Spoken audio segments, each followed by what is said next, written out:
നോക്കിയേ, നമ്മൾ ഇന്നൊരു സ്ഥലം വരെ പോവാം. എങ്ങോട്ടാണെന്നൊക്കെ നമുക്ക് അവിടെ ചെന്നിട്ട് കാണാം. അങ്ങനെ വണ്ടിയിലൊക്കെ കയറി കഴിഞ്ഞപ്പോൾ രണ്ടുപേരും ഹാപ്പി, ഡബിൾ ഹാപ്പി.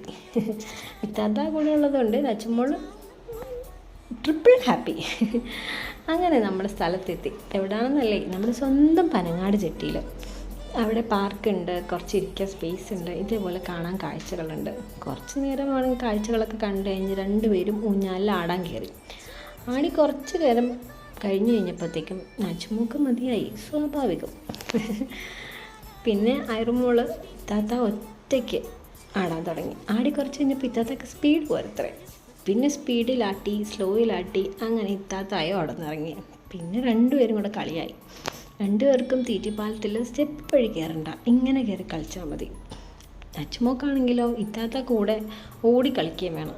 പിന്നെ ഇത്താത്താനെ വിളിച്ച് മടുത്തു കഴിഞ്ഞപ്പോൾ ആൾ തന്നെ അങ്ങോട്ട് ഇറങ്ങിപ്പോയി.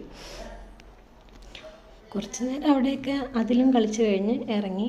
പിന്നെയും നമ്മൾ കാഴ്ചകൾ കാണാനായിട്ട് ഇറങ്ങി. നോക്കിയപ്പോൾ അവിടെ ഒരു ഓപ്പൺ ജിമ്മ്.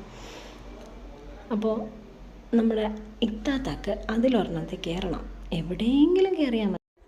അങ്ങനെ ഞങ്ങളൊരു റൈഡ് കണ്ടുപിടിച്ചെടുത്തു. പിന്നെ അതിൽ കയറി ഇരിപ്പായി.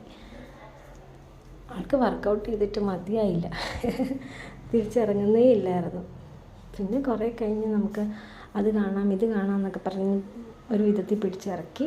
ഇത്താത്തായും അനിയത്തിയും മാമിയും കൂടെ കാഴ്ചകൾ കാണാൻ ഇറങ്ങി. നല്ല വ്യൂ അവിടെ നിന്ന് കഴിഞ്ഞാൽ. അങ്ങനെ കുറച്ച് നേരം കാഴ്ചകളൊക്കെ കണ്ടു കഴിഞ്ഞ് നമ്മുടെ സ്വന്തം സദേൺ നൈറ്റ്സിലെത്തി.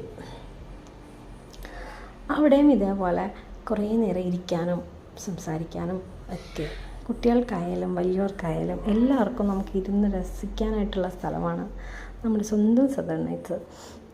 അവിടെ കുറച്ച് നേരം ചെന്ന് കഴിഞ്ഞപ്പോൾ പാട്ട് കേട്ട് നജ്മോക്ക് ഡാൻസ് ഒരു രക്ഷയില്ല. ടേബിളിൻ്റെ പുറത്ത് കിടന്ന് കറങ്ങുന്നു, തിരിയുന്നു. താഴെ ഇറക്കാൻ കുറേ പാട് വെട്ടു ആളെ. അങ്ങനെ താഴെ പിടിച്ചിറക്കിയിട്ട് ഞങ്ങൾ കുറച്ച് നേരം അവിടെ നിന്ന് കളിച്ച് എന്നിട്ട് തിരിച്ച് വീട്ടിലേക്ക് പോകുന്നു.